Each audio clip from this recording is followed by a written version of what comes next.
like to say good morning to everyone. Good morning. I want to take this opportunity to thank all of you who have joined the family here on this day as we celebrate the life of Dr. Cecil Lue-Hing. What a phenomenal man. What a phenomenal man. And if you probably have already had an opportunity to read his background, it's incredible. And so we honor his life and all the fantastic things that he did, not just with the work as an engineer, but in the lives of so many people. He touched a lot of lives. Before we transition forward into this day of celebration, we certainly want to encourage the family today that God is with you through this process as you journey forward. Know that the residue of Dr. Lue-Hing's love abides with you in the days to come. A few logistical things I want to offer. For the women, the restroom is through this south wall, the room here to the south. If you just go through that room, you will reach the women's restroom. For the men, the men's restroom is right through this door on the north. If you keep straight, you'll see the exit sign, and the men's restroom is through that little hallway. I want to also ask, I know many of us have cell phones that we like to give great attention to. We ask that you put those on vibrate or silence, or whatever you need to do to give some honor to this service today. All right. We will transition to the scripture readings for this morning. The first scripture reading is Psalms 23. And it reads like this. The Lord is my shepherd, I shall not want. He makes me to lie down in green pastures. He leads me beside still waters. He restores my soul. He leads me in the right path for his name's sake. Even though I walk through the darkest valley, I fear no evil, for you are with me. Your rod and your staff, they comfort me. You prepare a table before me in the presence of my enemies. You anoint my head with oil. My cup overflows. Surely, goodness and mercy shall follow me all the days of my life, and I shall dwell in the house of the Lord my whole life long. Our New Testament reading is 1 Thessalonians chapter 4, verses 13 through 18. But we do not want you to be uninformed, brothers and sisters, about those who have died, so that you may not grieve as others do who have no hope. For since we believe that Jesus died and rose again, even so through Jesus God will bring with him those who have died. For this we declare to you by the word of the Lord, that we who are alive, who are left until the coming of the Lord, will by no means precede those who have died. For the Lord himself, with a cry of command, with the archangel's call, and with the sound of God's trumpet, will descend from heaven, and the dead in Christ will rise first. Then we who are alive, who are left, will be caught up in the clouds together with them to meet the Lord in the air.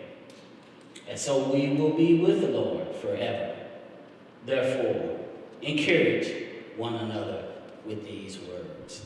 Let us bow our heads in a word of prayer.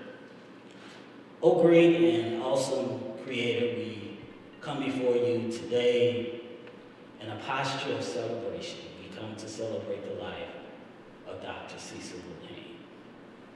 As we have entered this sacred space, oh God, we call for you for comfort for this family.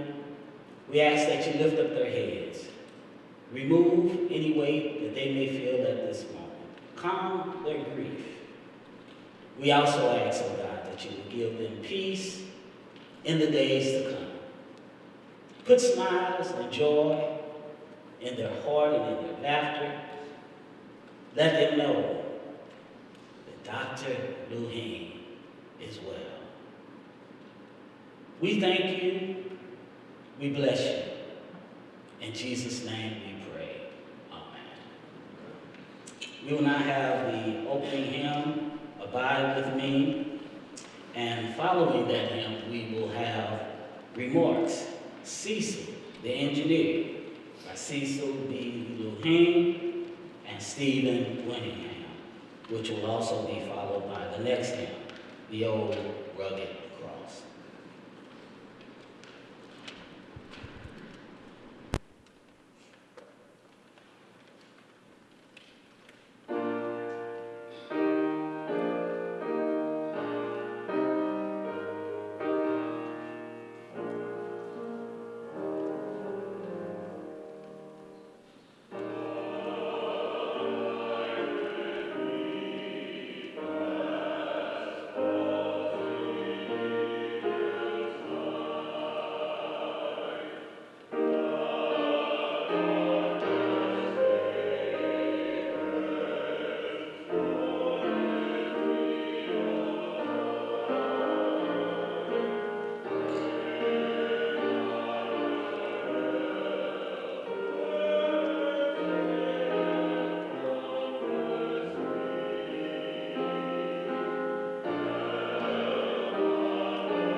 say thanks and let you know in the last few days, Cecil's life, he was at peace. He totally enjoyed the family members who was able to ride, spend time with him, as well as when he was able to talk on the phone. And hopefully I'm not stealing a remark from Billy, but the day he passed was 50 years to the day his oldest sibling, Alice, when he passed. So we were kind of looking at that as somewhat of a shining light. And he also commented before he was going, he was going to go see my birthday. So it was a hard time. But all I can just say is the man loved his family. He was very proud of the church that we passed. And those who were able to attend dinner last night attended probably our last time as a family at Lue-Hing's, which was his favorite restaurant, in case you wanted to know why we're back at this. And I think everyone had a good time. Thank you.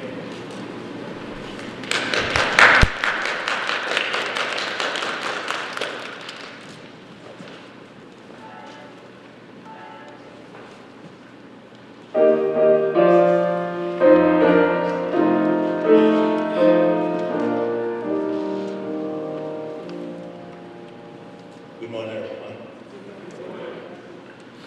Thank you for coming. Share this day with us. My dad's died. As an engineer, his accomplishments are in the program, but the engineer mind throughout his life was every aspect of his life. If you had a discussion with him or Paul,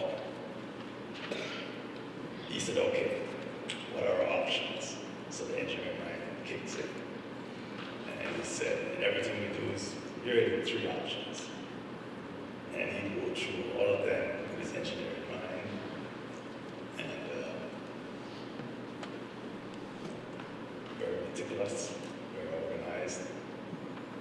And I remember planning the trip to Jamaica. We had several meetings, 2 meetings, and even down to the little guy, because I was always looking for the little guy. He would say to Sonia, find out about the service workers who are the main players, because you want to make sure he has his envelopes of tips ready for each and every one of them. That's how organized he was. And the engineer mind never shut down.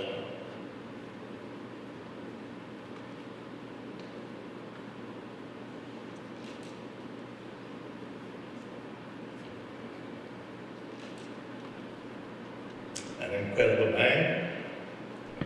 You're going to miss it. But your support of you here and everyone who's listening, watching from afar, we're really celebrating his wonderful life. Thanks for coming out.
tribute from the grandchildren, our grandfather.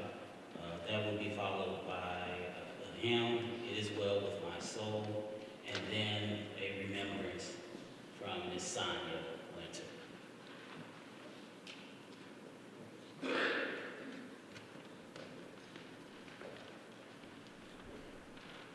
Hello, I'm Ken Lue-Hing, I'm Cecil's grandson. And I'm a very emotional man, so we're going to get into this. Last night while I was sleeping, I kept waking up because something was haunting me. I had seen something somewhere.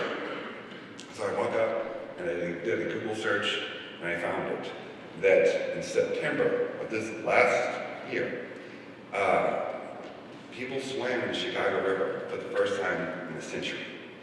For the first time in a century, it's clean enough for people to swim. I was like, is that so? I researched it, and sure enough, it said the changes started in 1970 and 1973. It took 55 years, but it paid off, and you can now swim in the Chicago River. Right? It used to be filled with sewage, cattle waste, and now our hero, he fixed it after 55 years. And so, you think about all the things we're going to talk about today with Cecil. He's got plaques. We've been over at the house cleaning up. He's got plaques. He's got awards. He's got trophies. He's got commendations from mayors and governors. I have a folder at home marked governors, and it's just letters from governors, right? When we think about all that, when we think about is that really his legacy? And I say, it's great, but it's not.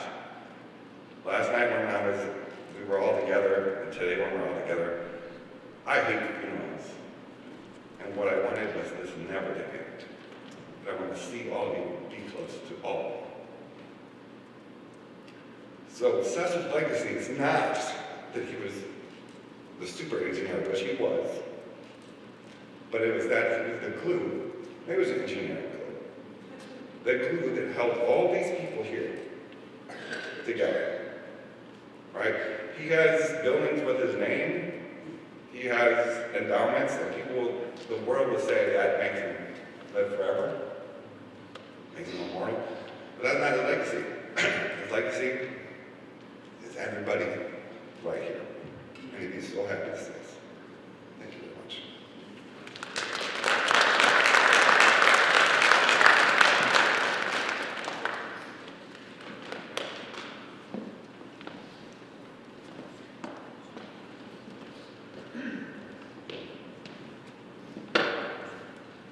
Thanks, Kitty. Appreciate that. My name is Steve Lue-Hing II. I'm also one of Granddad's grandsons. My father's Steve Lue-Hing. So it seems like we were just here for Grandma, but I know we're together. So that's the most important thing to me, is I know we're together. What do you say when you look through this of excellence and achievement? As Billy pointed out, the engineering mind.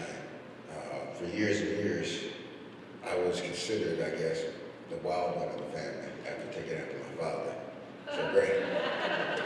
So Granddad got to inherit me. Grandma was like, I got this. This is 2.0. So they would listen. I would call them and go through my thought out plan or something. They would quiet, and then they would just shoot holes. And I'd be like, let me call you back. And then they would hear from me, and I'd be like, well, I guess I figured it was a good idea. So it went on for pretty much every idea. I wanted to go to Jamaica. I wanted to start a bar when I graduated high school. I wanted to hang out, play soccer. They were like, you're not going to Jamaica. You'll never come back. So I lost that trip. Then I just called one day and said, I'm leaving, I'm joining the military. There was no discussion. I didn't ask. I didn't go through all the windows and avenues. So Granddaddy and Grandma could shoot holes in it. I was just like, hey, I made a decision, I'm leaving. And they were like, wait a minute, we gotta talk about this. So now they started asking me questions. It went like the roles reversed, and it was special. It went on for about a couple months, and I'm trying to get me out of the military. We talked to so-and-so, like, no, it's okay, it'll be fine. But every time I came home, I called, and they would immediately remind me of my educational commitment that I had finished. They didn't care about how many lives or where I was that I saved, or me and my teammates, guys were hurt or lost. It was, where we getting out of this education? Okay, you got that out of your system. It's just, let's go. And it never did, but they never stopped pushing me and trying to think of something to say about them. It was the love. Sorry, I don't get emotional.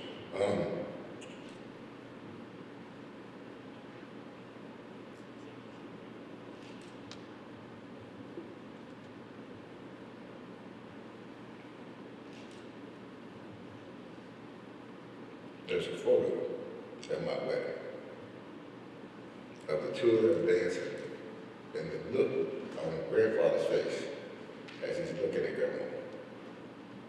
It is something that I can't ever get out of my head. The love that he had for her, the love that he has for us, the mentorship, the quiet professional, all the things that it seemed like in the wild days you're looking for, you have it. And the one thing you can't get back is time. And I finally got it. Took me a while. A lot of walls I ran into. But looking back at them two, and their individual achievements and achievements together, it was the love. And I can't get the time to learn more from them. But I know they're together and they're happy. So, thank you.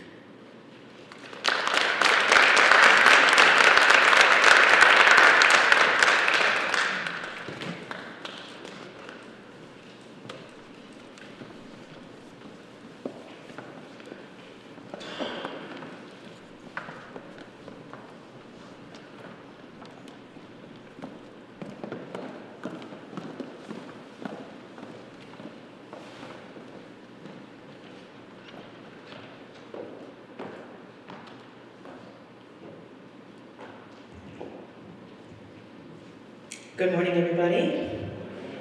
I had an opportunity to meet some of you yesterday evening, but some of you still may not know just who I am. So, as you heard mentioned early in this program, Dr. Cecil Lue-Hing had extended stepchildren and stepfamily, but he also obviously had biological children and family, and so my name is Erin Lue-Hing, and I am the youngest of his biological grandchildren. And I'm here happily today with my siblings, Brandon and Marita.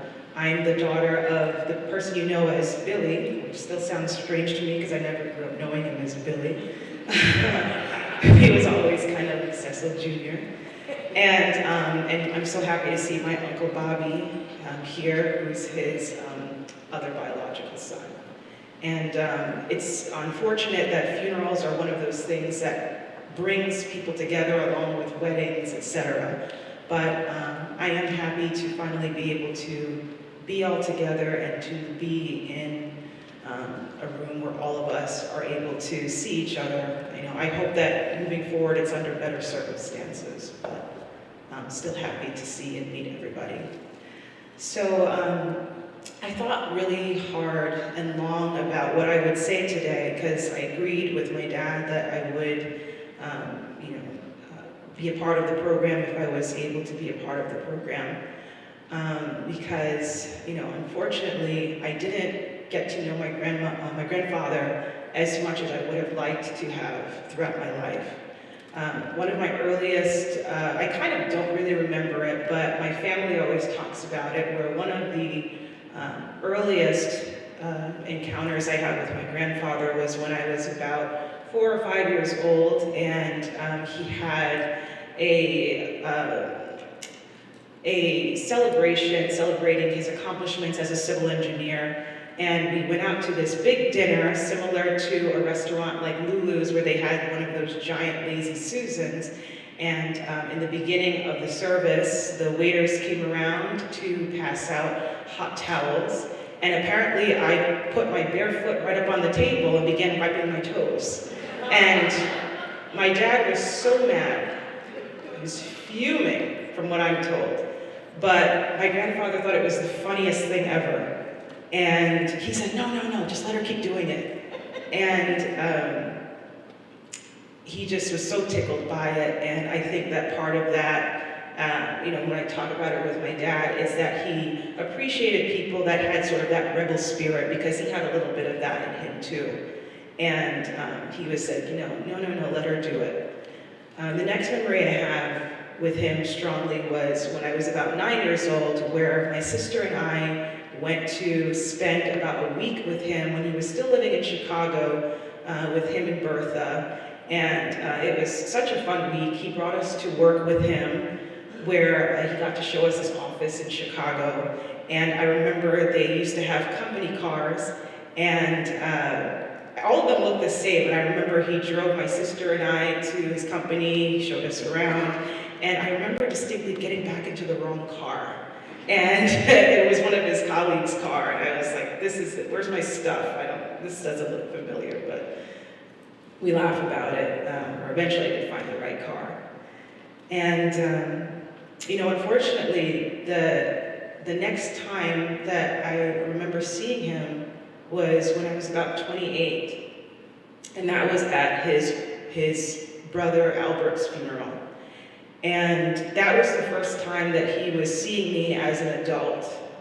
And I can't really understand why that is, even to this day. But I remember I went up and spoke about my Uncle Albert as well. And at the end of it, Grandpa came up to me, just overcome with grief and weeping. And I remember him just apologizing for, not having spent more time together. And he talked about wanting to make it right. And so fast forward, I saw him again when I was about 30 at my grandmother, his first wife's funeral. And again, we connected.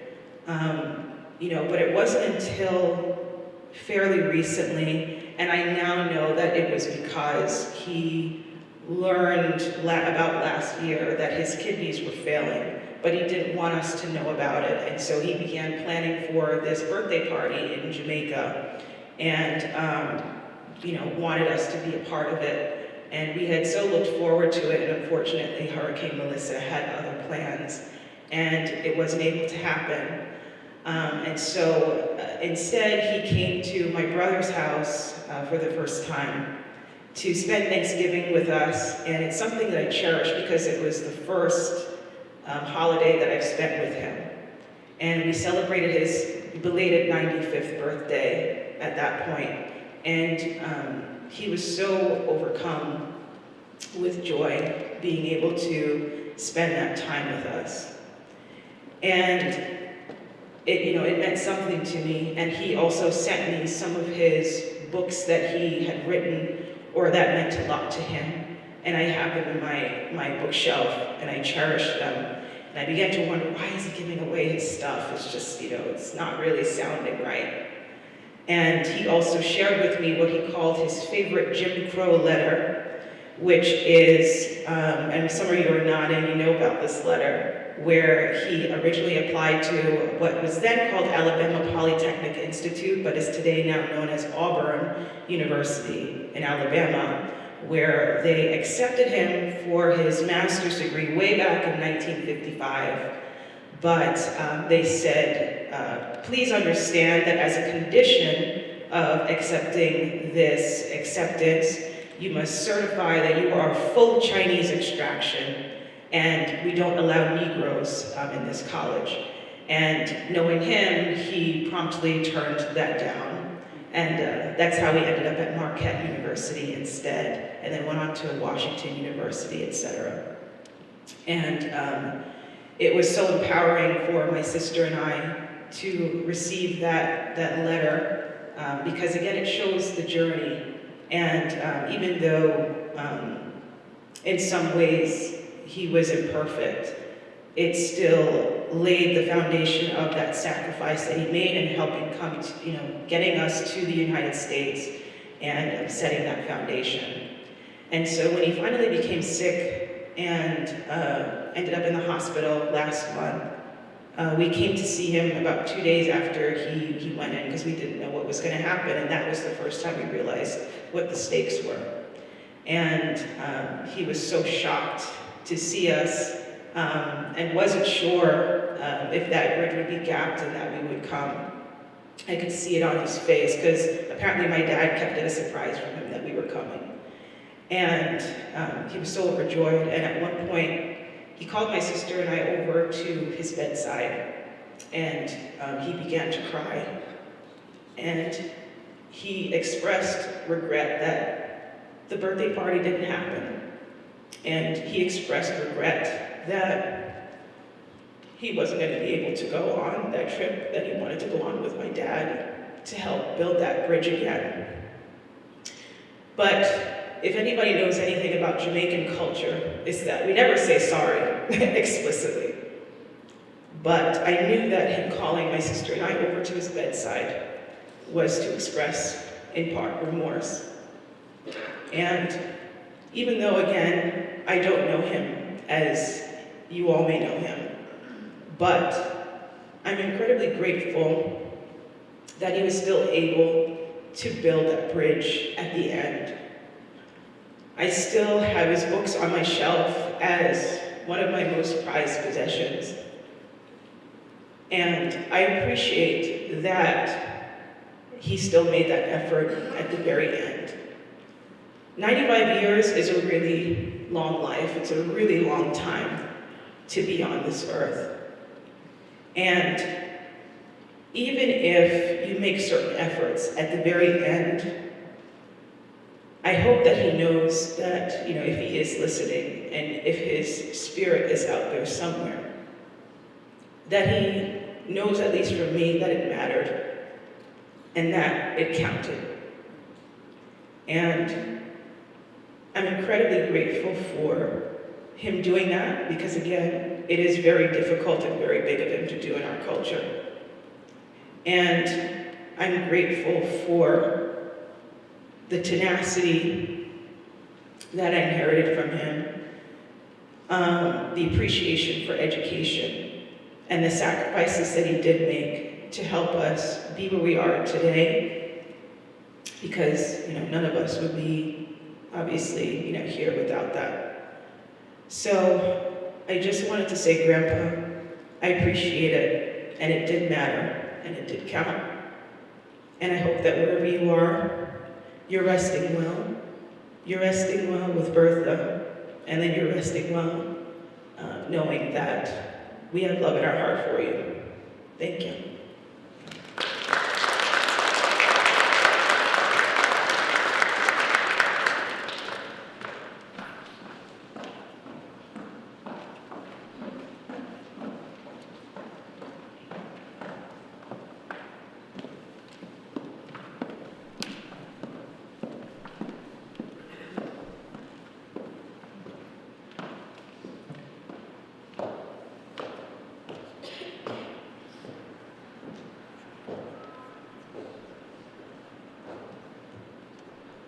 Morning, everyone.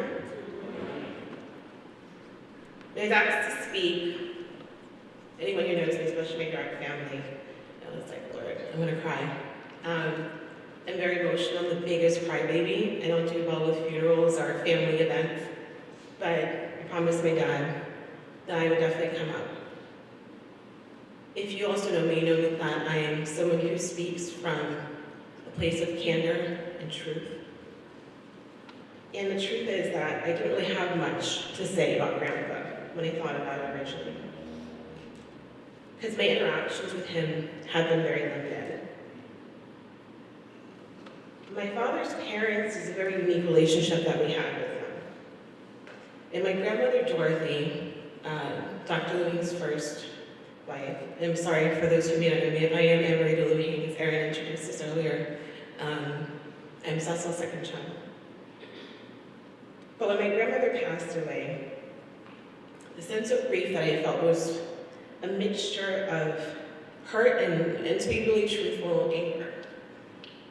You know, there was this disconnect that we had that I couldn't understand as a child, and it was hard to reconcile as an adult. After her passing, my dad asked me to help edit her funeral program. And I was proofreading it, going through, making sure it looked good, things lined up. I'm a bit of a perfectionist. And something that really stood out is my grandmother had this strong belief to never rely on a man, to work hard and be able to take care of yourself. My dad doesn't know this, but that hit me really hard. And that sudden wave of grief came over me. I'll never forget, because I was in my bathroom in my apartment in New York City, and I collapsed on the floor, crying.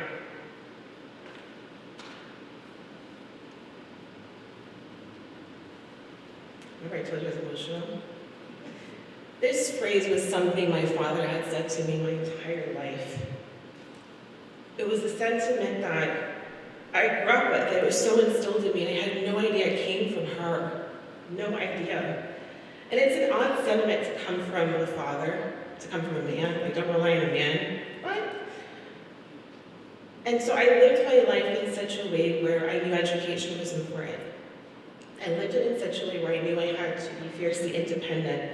And it's not because I don't feel as if you can't be in a loving relationship that's supportive, because I have that with my fiance. He's a wonderful man.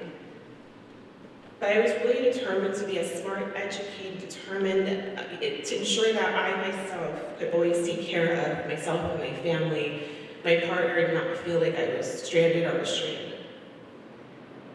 And I also realized that despite the hesitancies I had towards my conflicted feelings about my grandmother, we're more alike than we are different. And no matter how much we try to distance ourselves from our family, from our bloodline, we can't deny how much our environment shapes our behavior. It shapes who we are, and it shapes the inherent characteristics of ourselves that we inadvertently pass on to our family. Here's the truth. The Lue-Hing last name follows me everywhere I go, despite my best efforts to forge a path independently for myself. And I always get the same question throughout my life. Where did you get that last name from? My answer, I got it from my father. Isn't that where most people get their last name from? And look, I know I'm being a jerk when I say that. I know why people ask me that question. This Chinese heritage runs through my blood, and it's something I never run from, never will run from. It permeates so many aspects of my life, both culturally and professionally. I grew up to work in global logistics and trade. I deal with China every single day of my life. My heritage has bridged so many gaps, relationships, interactions, beyond anything I ever could have imagined as a child. Why bring this up? In 2022, I was in Los Angeles, and I was moving back from Los Angeles to New York. And I've always had this lifelong dream. I'm a pretty adventurous person. I love to travel, I love to try anything. And I always wanted to drive coast to coast, from West Coast to East Coast, or whichever way it led me, but I always wanted to do that. It was a dream. I'm also an insane planner. So I mapped out the trip, had the itinerary ready, and realized I actually could make a stop in St. Louis and see Grandpa, who I had not seen since my grandmother's funeral. But I'll be honest with you, I was really nervous to call and ask him. Truthfully, every other time I had asked, it had been a no, because he wasn't available. So I was afraid of being rejected. I asked my dad for his number, he gave it to me. And I called him. To my surprise, he said, sure. He was so elated for me to stop by. Because for me, he had been an enigma our whole life, to be honest. Here's this person who's highly educated, highly decorated, highly respected. And all I could remember was, as a child, the stories my sister brought up of our 2 visits with him, and I thought, he's like the Jamaican Chinese Albert Einstein, like that crazy hair. Who is this man? But wasn't very active after that in our lives, and so again, that fear of rejection from him was really strong. So in February of 2022, I made that journey from California, stopped along the way, a couple of cool places, but it's winter. And of course, winter will do what winter does. And an ice storm was set to hit St. Louis the day that I was supposed to arrive. Again, a planner, so trust me, contingency plans were there, I already knew what I was gonna do. But my grandfather called me and he said, look, ice storms aren't a joke in the Midwest. You know, try to get there as fast as you can. And I was in Denver, Colorado at the time, so I drove straight from Denver to St. Louis. Straight through Kansas, very interesting state. And landed in St. Louis that evening. And next day I visited my grandfather as the snow started to come down. It was important for me also because he was in his 90s, and the reality sets in that you have less time with the person than you have more with them. And I wanted to understand the family history, I wanted to understand the background, because this name goes with me everywhere I go. I can't get rid of it. I want to make sure I understand where we come from in his story. And I learned from my grandmother that sometimes you have to understand where someone comes from to understand the behaviors that shapes them as an adult. I believe everyone has the right to tell their story, and I wanted to hear his. The biggest thing for me is, why in the world would a Jamaican Chinese man come to America and land in the Midwest? No disrespect to the Midwest, but you always end up in either New York or Miami. Like, that's your road. You don't go anywhere else. Midwest was like, huh? And as my sister mentioned, that's when he shared the letter with me that he got from Alabama Polytechnic School. Because he said the two criteria for him was, one, making sure the school had the program he wanted to study, and two was schools that he heard of from other fellow Jamaicans. And so, although he got accepted into Alabama Polytechnic, as my sister mentioned, he could not attend because of his quote-unquote Negro blood. And he gave me that letter, and I framed it, and it hangs next to my degrees in my office. Understand that the first sustained enrollment of a Black person at that university was in 1963. We're in Black History Month, and what's interesting to me is I posted this story in honor of Black History a year ago today on my social media, not knowing that it's something I would talk about at his funeral a year later. You all can see he's very proud of his accomplishments. My siblings joked, we read his obituary and it read like a resume. There's so many accomplishments on there. But as I felt with my grandmother, I have to understand that we try so hard to not be like those people who we think caused us a great deal of sadness, not knowing that they have gone through obstacles that have forged beliefs that have been passed on through you. And so my grandparents' fierce sense of independence is something that my siblings and I have, almost to a fault maybe, but we've tried so hard to forge a path for ourselves. And that's how my grandfather was. And despite these obstacles, he was a fiercely independent man. And that's so heavily ingrained in me. During the visit, he also spoke so highly of his stepchildren, his step-grandchildren, his nieces, and his nephews. Graduations, weddings, achievements he talked about with pride. He spoke about military, he spoke about where every school, all these kids went through. And I'll be very honest, it hurt really bad, because he never attended any of these events for us. But since that time, I realized that he was trying to reach us in a way that he had never reached us before. And he said to me during that visit that he's so proud of the three of us, my dad's children. And that hit me hard also, because I've wanted him there at events, and I didn't always understand why he wasn't there, but I feel like I know more now as an adult. And I'll say this to everyone because it's part of my message, really, and coming up here and speaking. It's never too late to make amends. It's never too late to forgive. It's never too late to have open and honest conversations with the people you love and with your family. I don't see a lot of toxicity in your life. I'm a person who likes peace, to be very honest with you. But if you know you have a fractured relationship, because of a behavior, an incident, whatever it is, own it and fix it while you can. And I'm grateful that he had those 95 years to make amends the best way that he could. There's a quote that's commonly attributed to Buddha that says, "Holding on to anger is like grasping a hot stone with the intent of throwing it at someone else. You are the one that gets burned." And I've had to learn to let go of that hot stone. And that's what I do today, is I release that. I am here to celebrate my grandfather's life. I'm grateful for the last few years that we've had together. It truthfully is the most interactions I've had with him in my entire life, but it's been meaningful because it's memories I will never get rid of.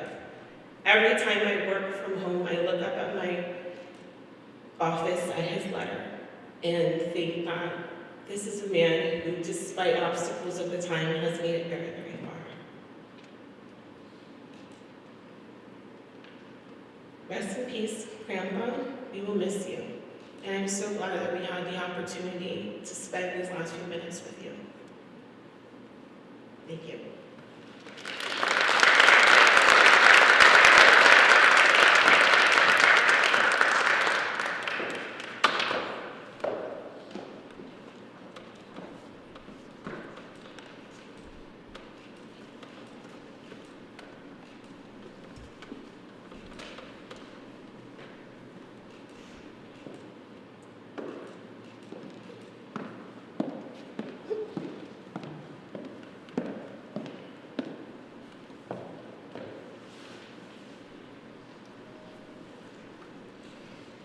Morning.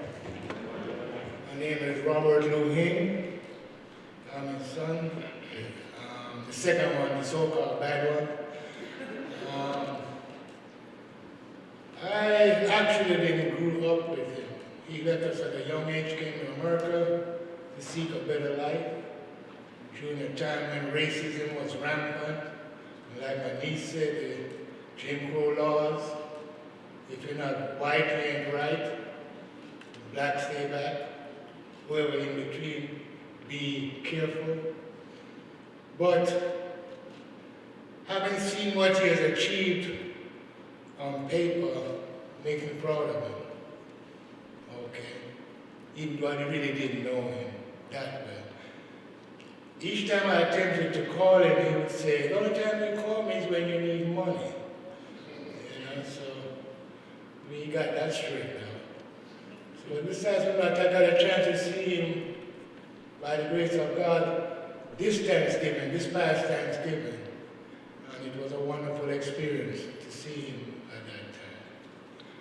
The next time I spoke to him, which was about a month ago, my stepbrother, Steve, had called, but I didn't recognize the number, so I called it back.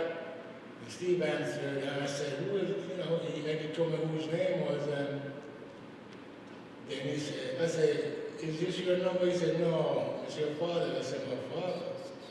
Then he handed the phone to my father, and I asked him how he got my number. He told me my nephew gave it to me. I said, "Okay, but what's the problem? Are you in the hospital?" He told me, and I said to him, "That doesn't sound good at all." Not very good. He said, "It'll be all right." In the next 2 days, I heard he passed away. He got infected after the operation, which was very strange to me. He went to the hospital and got infected. Come on. But, I really do love him from the bottom of my heart. I don't want to shed my tears, but I'm trying to hold it back. Okay, well, thank you all for coming, and have a blessed day.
Good morning. This is my remembrance of my beloved Uncle Cecil.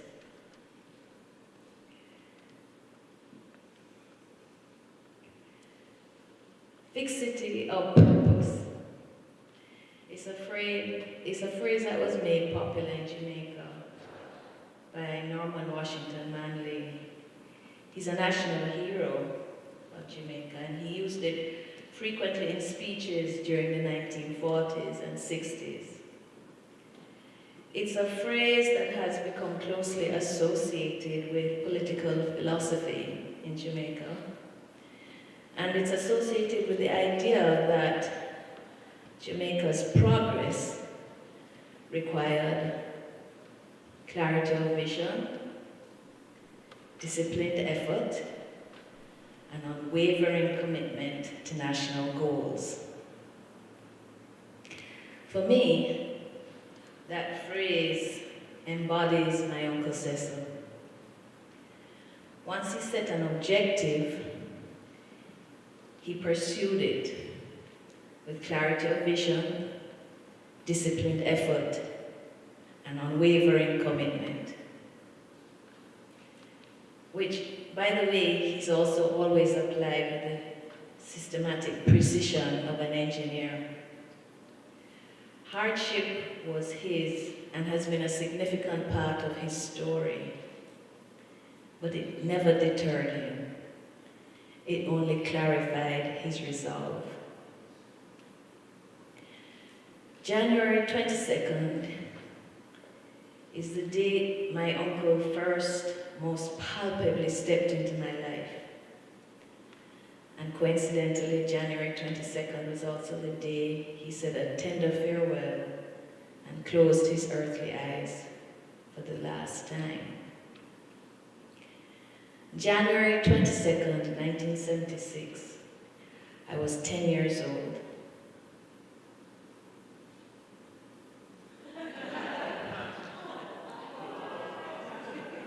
I don't look it, right? But that was the day my mother, Alice Chantrell, Nee Lue-Hing, and Cecil's older sister closed her earthly eyes for the last time. Through my childhood tears, I could see how broken he was. They were siblings, yes, but they were also dear friends. And with her passing, Uncle Cecil quietly took on his first great engineering project in my life. That of ensuring that his sister's two small children, my brother, Bobby, and I, would be watched over, provided for, and given every opportunity to build meaningful lives for ourselves. From that day, 50 years ago, I have never doubted his love. He served that objective with a fixity of purpose,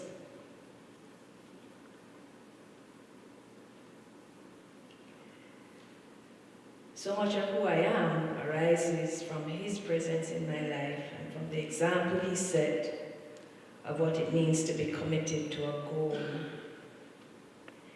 It may seem a coincidence that he passed away on the exact day, 50 years after my mother's death, on January 22nd, 2026. But I do believe there's something deeper. He had made a promise to himself to look after us. And for 50 years, he did so as the most loving, attentive uncle and father figure anyone could pray for. And later, as the most doting granduncle to my daughters. And those 50 years of my life have been characterized by his clarity of vision, disciplined effort, and unwavering commitment to his promise to himself and his sister. Fixity of purpose. I love to listen to the stories of his youth growing up in Jamaica, and he had very little. He attended what's now called the Kingston Technical High School, where he was known as Mooney, presumably because of the shape of his face. He was always at the top of his class. I met a few of his classmates who testified to the same. And when his younger brother, Albert, joined him at the school, Albert was bestowed, apparently with great pageantry, the esteemed title of Little Mooney. Uncle Cec was an exceptional student, and he was always at the top of his class. He was a cricket player, and he was captain of the cricket team.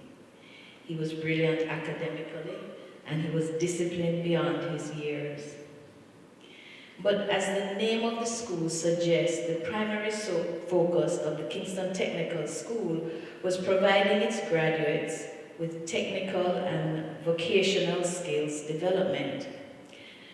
Graduates of the school, like graduates of other technical schools in Jamaica at the time, were provided with skills certifications, which provided them for apprenticeships and vocational employment. A university education was not immediately on the cards for graduates of the Kingston Technical School, but it took a while before Uncle Cecil realized this. But one day, while leading his cricket team at an away match against one of Jamaica's traditional private schools, he discovered something that would change his life. After the match, and as I wrote this, it occurred to me that I now realize there may have been some significance to the fact that he never mentioned who won the cricket match.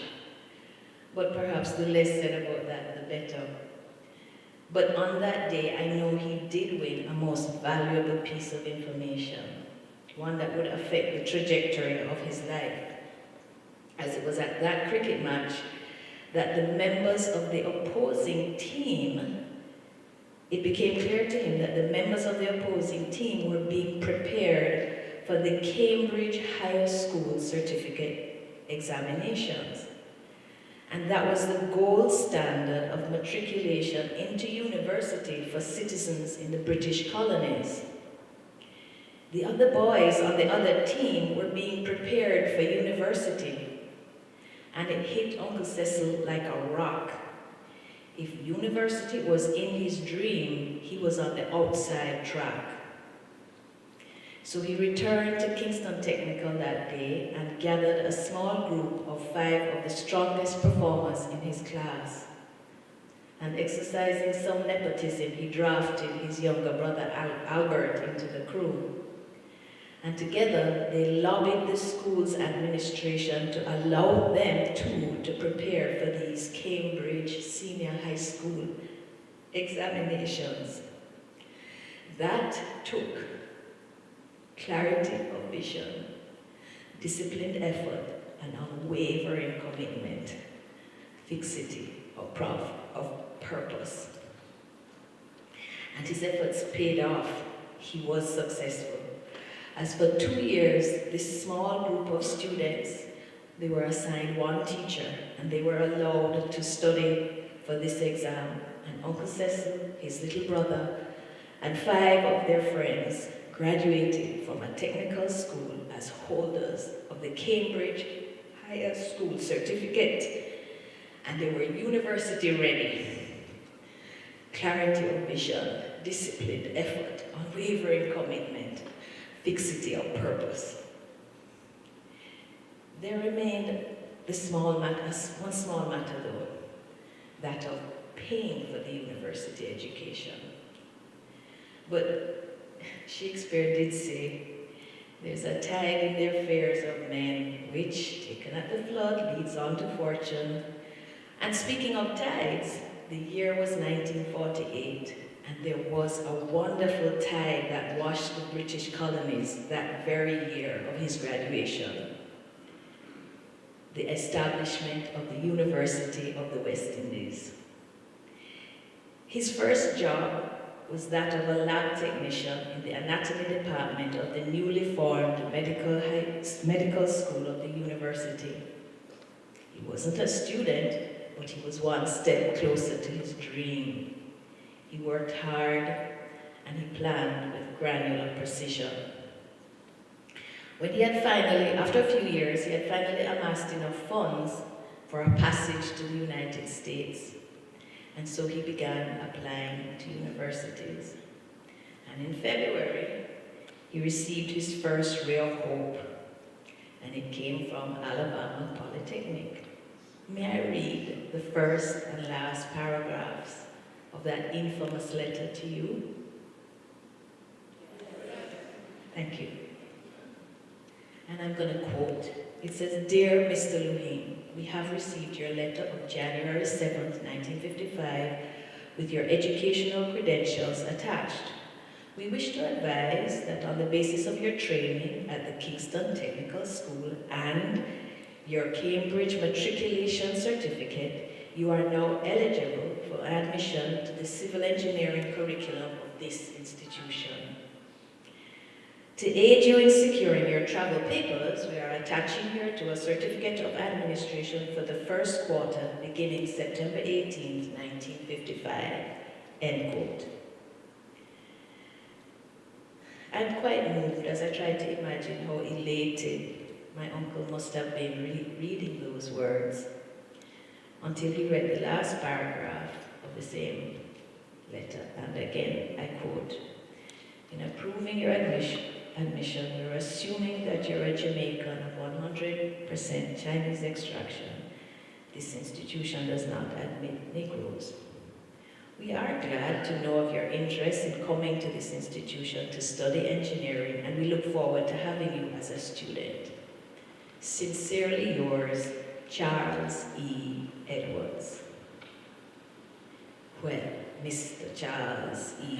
Edwards, you don't know anything about fixity or purpose, do you? Because my uncle continued to search for a university education. And you have the evidence in front of you on your programs. He went on to earn not only a bachelor's degree in civil engineering, a master's, and then a PhD. He rose to the level of becoming president of the American Association of Environmental Engineers, and many, many more honors in the field of civil engineering. Who's laughing now, Mr. Charles E. Edwards? You don't know about fixity of purpose, do you? And so it was that my Uncle Cecil came to this country, the land of the free and the home of the brave, and began his ascent to an incredibly steep ladder. And he never pulled that ladder up behind him. But at every opportunity, he turned and extended his hand downward to assist those in their ascent. Many years later, Uncle Cecil and his brother asked me to establish and administer the Lue-Hing Brothers Scholarship for the Kingston Technical School. And that scholarship funded books, transportation, cooked lunches, and fees for 30 students of that school every year. And so many young people who otherwise might not have had the opportunity to pursue an education were given this gift. He had been a gift to the Kingston Technical School in the 1940s, and 50 years later, he was still giving back with clarity of vision, disciplined effort, and unwavering commitment, fixity of purpose. In September 2024, Uncle Cecil, Billy, and Steve visited Jamaica for 2 weeks, and I was able to arrange a visit for him to the University of the West Indies, and particularly the new medical school at that university. While touring a small museum in the university which chronicled the early years of the university, the tour guide pointed to a photograph of the first cohort of students. To the astonishment of the tour guide, Uncle Cecil began naming one by one the students in the photograph. The university had the names of the first cohort, but those names were not associated with the images. To his credit, they invited him back to the university the next day to interview him about the early years of the university. And that interview is stored in its archives today. He had contributed to the university in the 1950s, and 75 years later, he was still contributing to an institution that had been a part of his early journey. Clarity of vision, disciplined effort, and unwavering commitment, fixity of purpose. And then there was love.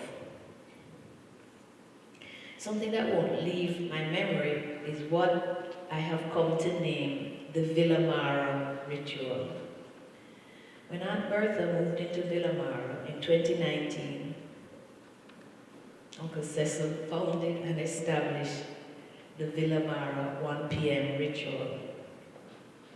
First, he visited every day, and then eventually he visited her every other day at exactly 1 p.m., rain or shine, errands completed or not. And when I visited, I know that at 1 p.m. we would be headed to Villamara.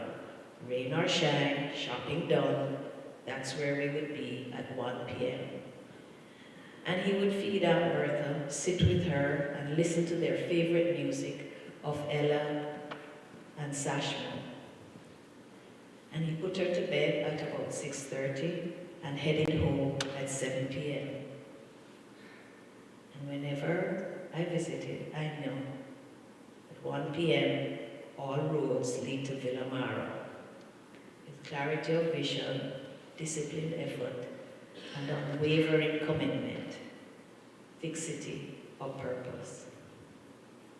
In the last 2 years of her life, as her dementia progressed, and their conversations became shorter and shorter and more repetitive, I noticed the birth of yet another ritual, one that was as simple as it was profound.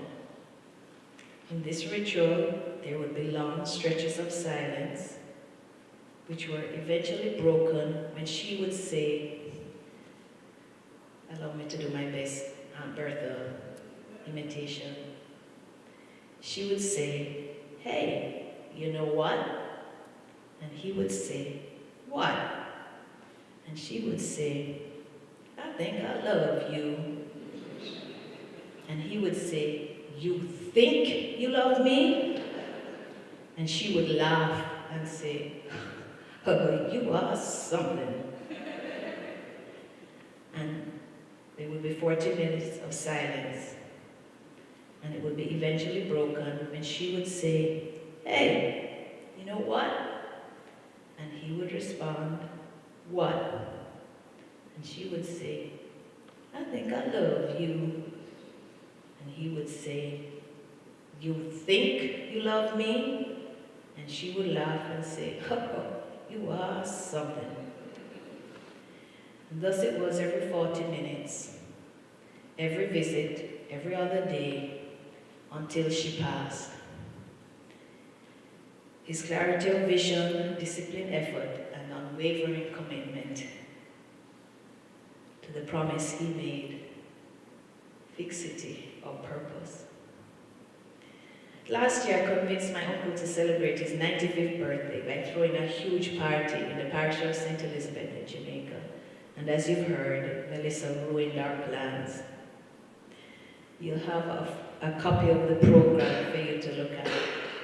But that party was going to be epic. When he was admitted to the hospital, the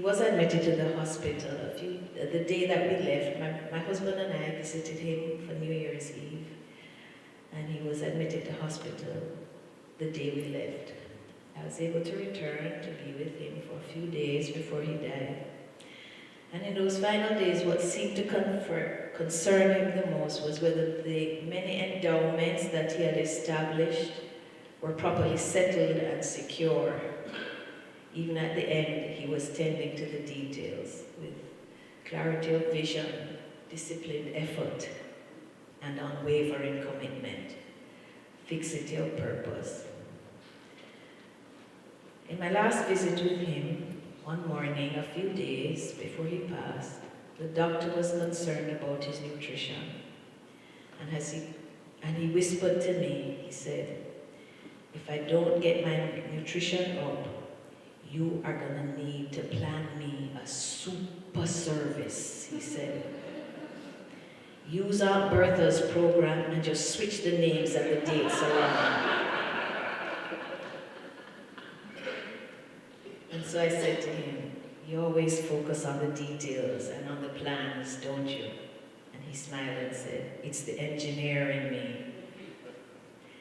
And I asked, "Are you afraid?" And he said, "Nah, but I'll miss you guys." Our final conversation as I prepared to return to Jamaica, I said to him, "I'm leaving now, but I'll be back in a few weeks, okay?" And I stopped just short of begging him to wait for me to come back. And he looked me in the eyes and he said, "I love you." And we both knew it was goodbye for the last time. But I got the opportunity to say those precious words back, "I love you too." There was one time I did witness my uncle break a promise. It was at this very pulpit 2 years ago, saying farewell to Aunt Bertha. Through his tears on his pulpit, he confessed that he had promised her he would not cry, and he had broken that promise. Even in that, there was a love deeper than resolve. My Uncle Cecil lived a life of astonishing achievement, of discipline focused on unwavering generosity. But what defined him most was not merely the engineering brilliance or professional distinction. It was that steady, quiet, relentless commitment to the goals he had set, to education, to excellence, and to service of others. A life of fixity, of purpose. Thank you so much.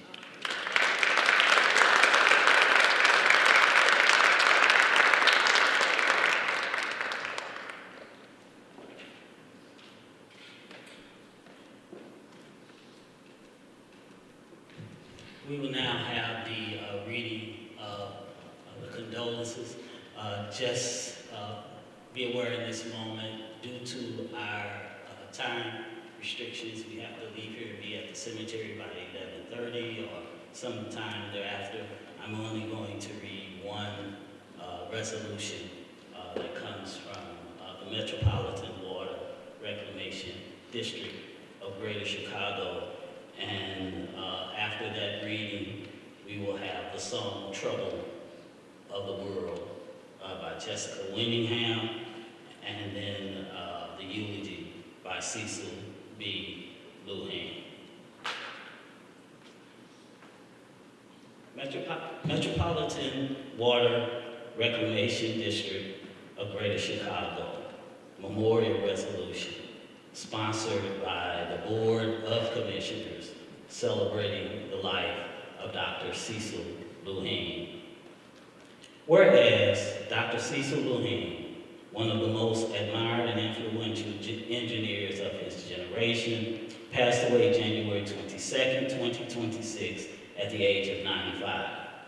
Dr. Lue-Hing's contributions show a blend of technical mastery, leadership, and a deep commitment to serving his community. And whereas, born on November 3rd, 1930 in Jamaica, Dr. Lue-Hing grew up in a family-operated grocery business, but quickly developed an interest in civil engineering, which he studied after arriving in the United States in the 1950s. He received his B.S. in civil engineering from Marquette University in 1961, his MS in sanitary engineering from Case Institute of Technology in 1963, and his doctorate of science in environmental and sanitary engineering from Washington University in St. Louis in 1966. After completing his degrees, Dr. Lue-Hing joined the district, eventually becoming director of what is now the Monitoring and Research Department in 1972. During his 28-year tenure with the district, he produced important advances in anaerobic digestion, emissions control, industrial pretreatment, and waterway improvement, and provided direction on many projects, including the combined sewer overflow, the tunnel and reservoir plan, and the side stream structures that made a dramatic difference in Chicago River water quality. He also established and directed a comprehensive water quality monitoring program and played an instrumental role in the restoration of the Chicago River system. Dr. Lue-Hing's contributions are incalculable: engineering, innovation, and service to public good, and whereas Dr. Lue-Hing also served as the board chair of the Environmental Engineering and Science Foundation, the past president of the American Academy of Environmental Engineers and Scientists, the past president of the Environmental and Water Resources Institute of the American Society of Civil Engineers, and past president of the National Association of Clear Water Agencies. In addition, Dr. Lue-Hing has received numerous accolades and awards, including the Environmental Award of the Association of Metropolitan Sewage Agencies, the President's Award for Contributions as a member of NACWA, the Gordon Maskew Fair Award, the Stanley E. Cap Award, Simon W. Fries Prize from the American Society of Civil Engineers, the Charles A. Emerson Medal from the Water Environmental Federation, the National Government Civil Engineering of the Year from ASCE, the WEF Fellows Award, and induction into the NACWA Hall of Fame. Additionally, the district's main research facility is named the Dr. Cecil Lue-Hing Research and Development Complex in honor of Dr. Lue-Hing's immeasurable contributions to the district's work. And whereas, beyond his technical achievements, Dr. Lue-Hing's legacy also shines in the importance of education. He and his late wife, Dr. Bertha Winningham Lue-Hing, created and supported multiple scholarships at Webster University and Harrisville State University, and through the Environmental Engineering and Science Foundation. Their shared commitments to opening doors for future generations stands as a permanent tribute to Dr. Lue-Hing's impact. And now, therefore, be it resolved that we, the Board of Commissioners of the Metropolitan Water Reclamation District of Greater Chicago, on behalf of ourselves and our staff, do hereby extend our condolences to the family, friends, and community of Dr. Lue-Hing. And be it further resolved that this resolution be spread upon the permanent record of proceedings of the Board of Commissioners of the Metropolitan Water Reclamation District of Greater Chicago, and that a copy of the same, suitably engrossed, be presented to the family of Dr. Lue-Hing. Dated this day, the 5th day of February 2026, Board of Commissioners, Carrie K. Steele, President, Patricia Teresa Flynn, Vice President, Marcelino Garcia, Chairman of Finance, Precious Brady Davis, Yumika Brown, Cameron Davis, Sharon Waller, Iyeri L. Corral Sepulveda, and Beth McElroy Kirkwood, all members of the commission. I want to take a quick moment and recognize others who send their condolences. Rabo and Madhabi Surampali of St. Lennox, Kansas. Dr. Prakasa Tata and Bobby Tata of Naperville, Illinois. Dorothy and Robert Smith of Downers Grove, Illinois. Mercy Hospital nurses, Hannah, Stephanie, Lisa, Carol, Corey, Anissa, Martin, Lauren, to name only a few. Lloyd Hyde, retired Jamaican counselor in Chicago, Illinois. Dr. Jeffrey Greenfield, president of the American Academy of Environmental Engineers and Scientists. He wrote a tribute honoring Dr. Lue-Hing, and Mr. Richard Dick Lanyon, a former colleague of Dr. Lue-Hing, and executive director of the Metropolitan Water Reclamation District of Greater Chicago, who is now retired.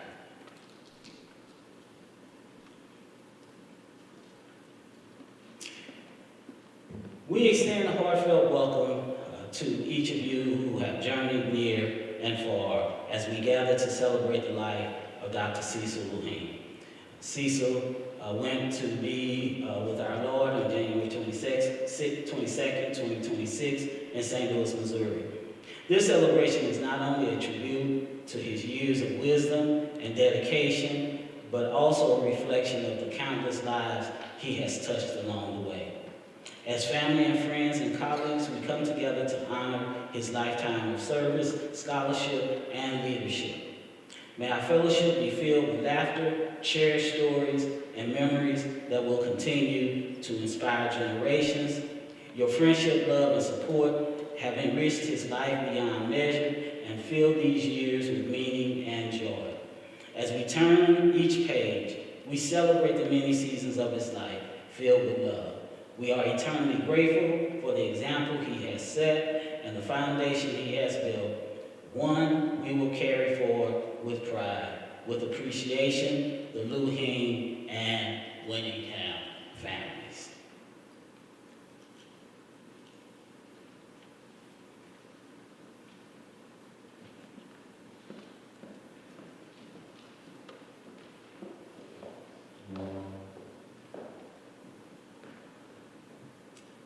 Hello, I'm Jessica Winningham, another grandchild, and like many people who said before me, I'm also very emotional, so I'm going to sing a selection from this song, and not the whole thing, because I can't do it today.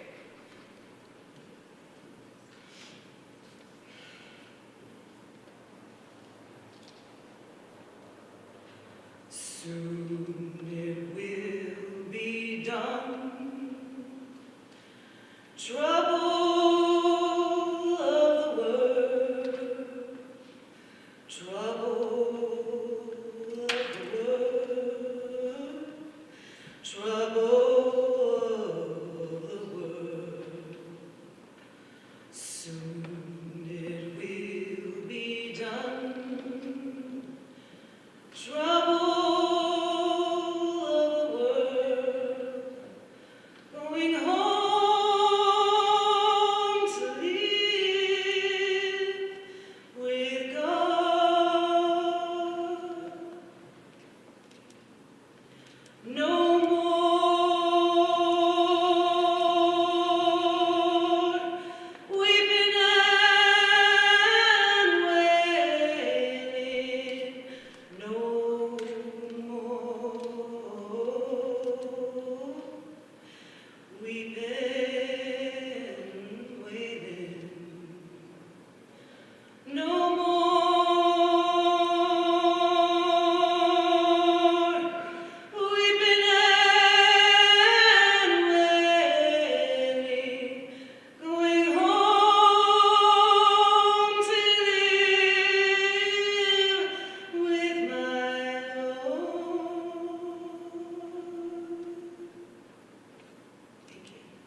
Morning again.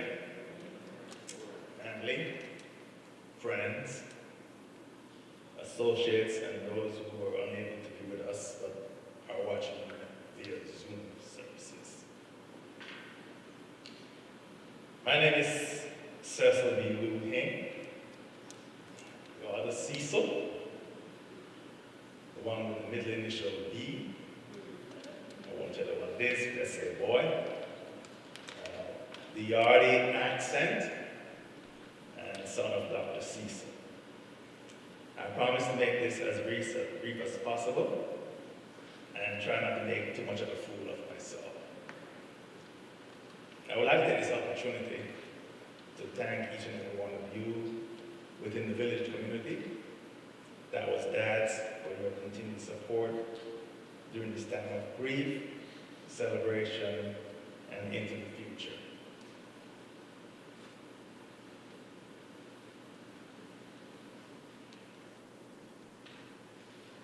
It means so much and is greatly appreciated. Who was Cecil? To me, he was the man, a term my brother Robert and I bestowed on him during our rebellious teenage days, derived in part from the genre that was Rastafarians in Jamaica. However, I refer to him as Chief, a nickname he lovingly adopted when he signed emails to me. He was not perfect by any stretch of the imagination, and I suspect neither is most of us on this planet Earth, but he was perfect for his dearly beloved Bertha, who preceded him in death 20 months earlier.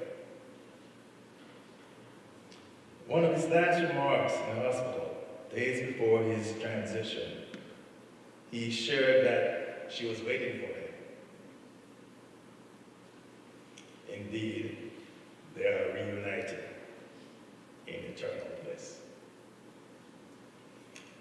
As illustrated in the program, his life achievements, and as what was delivered earlier by everyone, was substantial for a poor young man from the rural shores of Jamaica. One of the things I'm most proud of was his indomitable resilience he demonstrated while facing many challenges throughout his storied life. He survived a ruptured appendix when he first came to this country, while living and going to school in Milwaukee, Wisconsin. And right after COVID, he was diagnosed with throat cancer, which he survived, also followed by shingles a year later. And as was pointed out before, there is this infamous acceptance letter he received from the then Alabama Polytechnic Institute in February of 1955, advising him of eligibility for admission to their civil engineering curriculum. However, I have to make one slight correction, Sonia. There was a small caveat in the second to last paragraph, which read, I quote, "In approving your admission, we are assuming that you are a Jamaican of 100% Chinese extraction. This institution does not admit Negroes." That institution, as you know, is known today as Auburn University. And needless to say, Dad respectfully did not accept their colorful invitation. At Canadian University, I believe it was Toronto, had accepted him offering tuition assistance and a small monthly stipend as a foreign student. However, he preferred the US, but their offer was not as generous compared to what he would have gotten in Canada.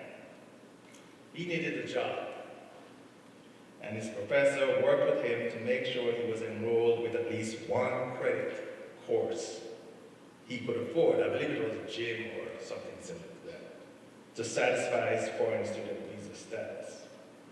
His eventual employer was looking for someone with his background in histology, also known as microscopic anatomy, from his working days at UWI's laboratory in Kingston to run his lab.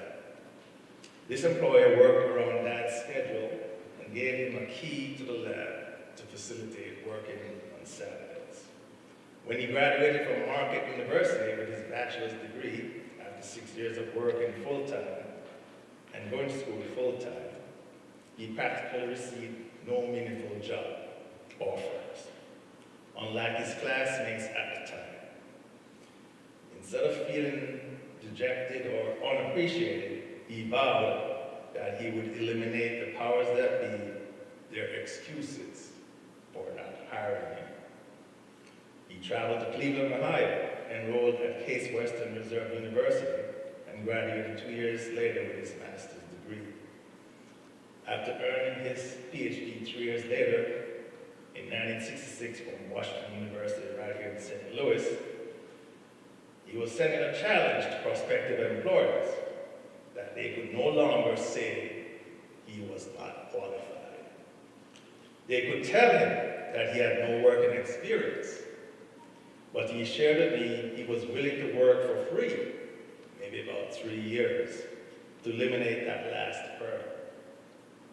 He eventually went to work with Ragman, Edgerly, Tomlinson, and Associates, also here in St. Louis, as some of the partners were his former classmates.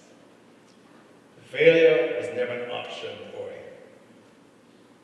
During his stint at Rita, he gave me my first job, working there part-time during the summer of 1971. I spent that entire summer on site in a town called Danville, Illinois, at the sewage treatment plant. Now, one of his many jobs while working to support himself and schooling was at a diner in Milwaukee, Wisconsin. I don't think it still exists today. As a busboy, one of his many tasks was to carry heavy buckets of ice up and down the stairs from the restaurant's basement. There was an Eastern European woman, trying to be politically correct here, the head waiter, who was always looking out for him and all his fellow busboys, ensuring they received a fair share of tips generated during their work shifts. I also have the receipts, folks. So, here we have a folder, and it says busboy, and it's 1955. So there is Monday, Tuesday, Wednesday, Thursday, Friday, Saturday, entire week. And I believe right up here on the Wednesday, it says Cecil, 20 cents. And I do have the receipts. Not kidding you. These are actual nickels and pennies. And the nickels actually have the Indian figurehead on one side and the buffalo on the other, or bison. Folks, one thing that my father's generation had in common was the fact that they threw away nothing. We have the receipts. As Steve, myself, and family members go through a combined 190 years of treasures in the family home, Steve showed me a stack of paper, probably about 8 to 10 inches high. And what are those, Steve? Copies of every Amazon order he had ever placed online.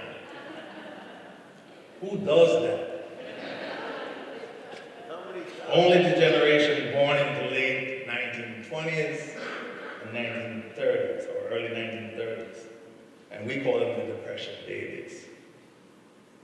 Because of his work experience in the diner, I learned later that he was a generous tipper, which has influenced my style of tipping to this day. It was appreciation for all the hard-working, low-wage service workers, irrespective of the industry they were a part of. He was always looking out for the little guy and championed causes to that end. One such cause was a scholarship program he and his brother Albert established at their alma mater, Kingston Technical High School in Jamaica, for underprivileged students, which Sonia alluded to earlier. And again, here's the receipts. In the program, just below the top photograph, there is a photograph of himself and Albert, awarding two lucky recipients of their scholarship program at Kingston Technical High School.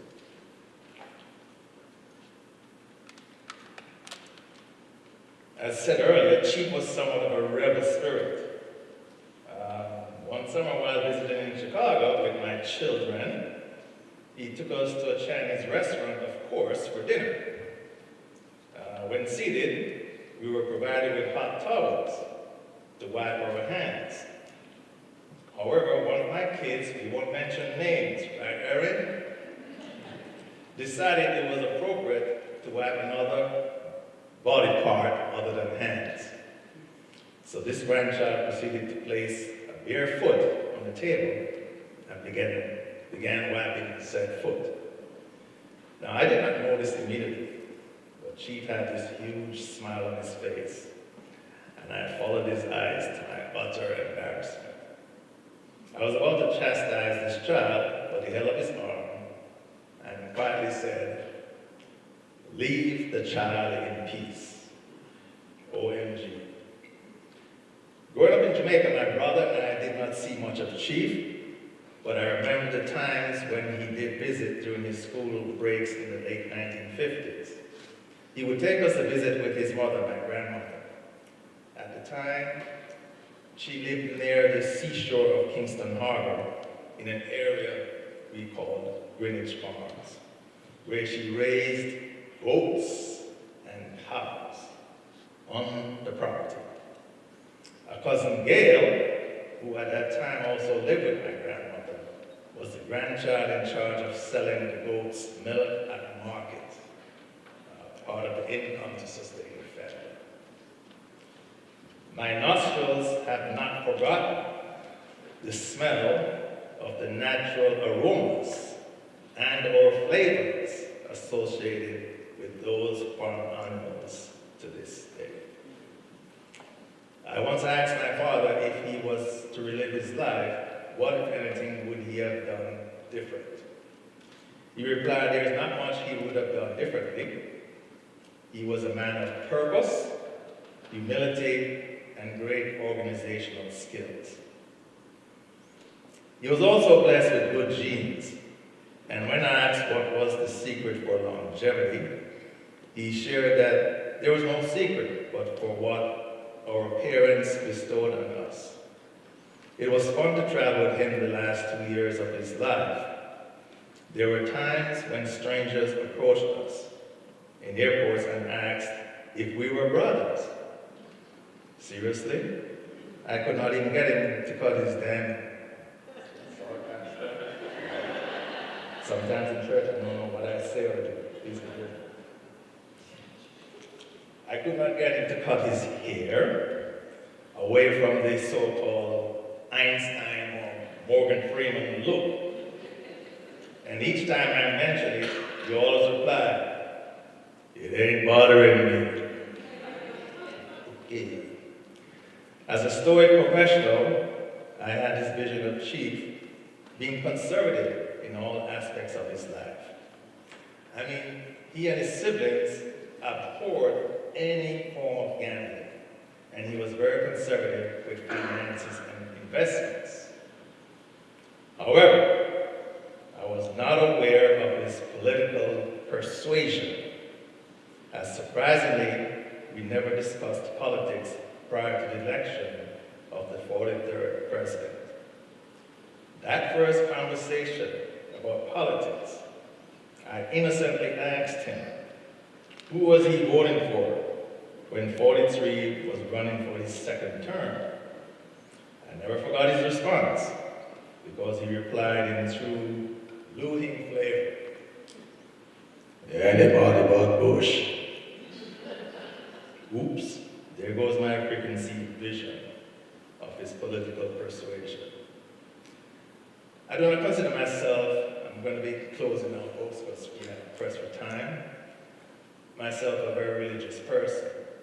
But there's a passage from the Old Testament in the Bible that is one of my favorites, and I think is appropriate for the occasion.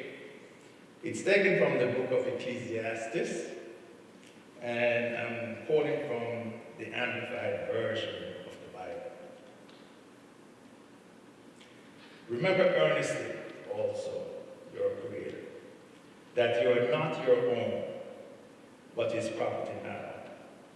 In the days of your youth, before the evil days come, or the years draw near, when you will say of physical pleasures, I have no enjoyment in them. Before the sun and the light, and the moon and the stars are darkened, sight is impaired, and the clouds of depression return after the rain of tears. In the day when the keepers of the house, the hands and the arms, tremble, and the strong men, the feet and the knees, bow themselves, and the grinders, the mold our teeth, cease because they are few. And those who look out of the windows, the eyes, are darkened. When the doors, the lips, are shut in the streets, and the sound of the grinding of the feet is low, and one rises up at the voice of a bird, and the crowing of a cock, and all the daughters of music, the voice and the ear, are brought low. Also, when the old are afraid of danger from that which is high, and fears are in the way, and the almond tree, their white hair, blooms, and the grasshopper, a little thing, is a burden, and desire and appetite fail, because man goes to his everlasting home, and the mourners go about the streets or marketplaces.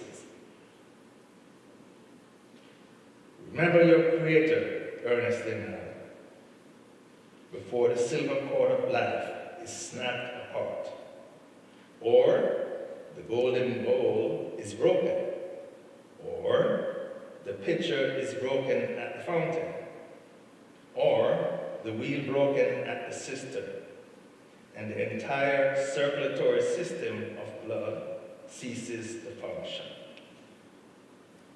Then shall the dust out of which the Creator made man's body return to the earth as it was, and the spirit shall return to the Creator who gave it. A simple summary, folks, of this passage could be, we are all born with this skin suit. That's all it is. And it may disappear when we die, but our souls live on forever, eventually retrieved by the Creator. And lastly, a few wise words of gems, I call them, from my father. In discussions of humanity, once he said, take for example, even the worst scoundrel on the earth, and no matter if they possess only an infinitesimal amount of good in them, we should always, always endeavor to appeal to that good. And the final quote, the days when we sat at his kitchen table discussing his many health issues, he would simply say, growing old is not for sissies. Rest in peace, Chief. Thank you.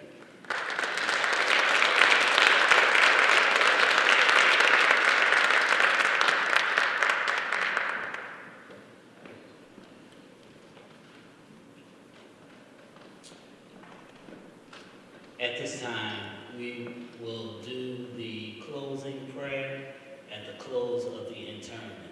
And so we ask that all who are going to go the last mile of the way will prepare to recess. We're going to call Ms. Eva Winter to come, as well as the officials from Granbury Funeral Services to come forth at this time.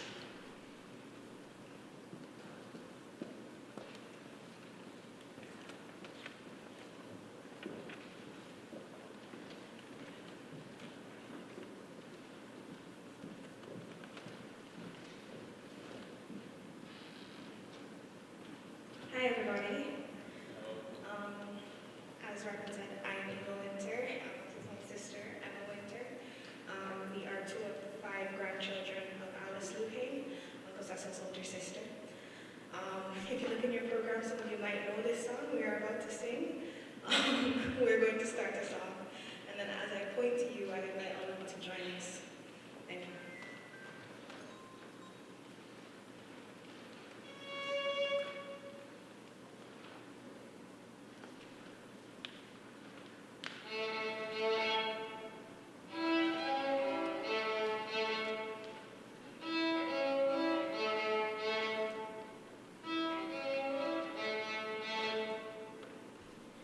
Don't worry about a thing.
We're going to ask the family to stand at this time. Family only.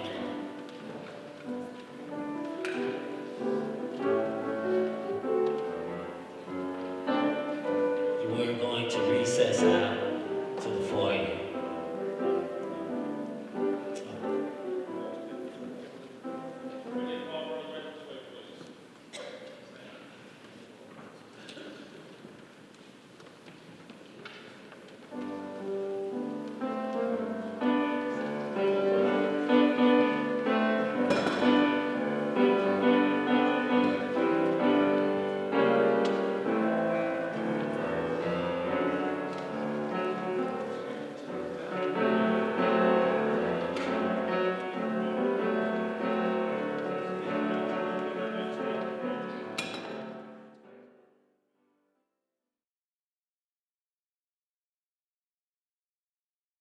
On behalf of everyone involved, we want to express our deepest condolences for your loss.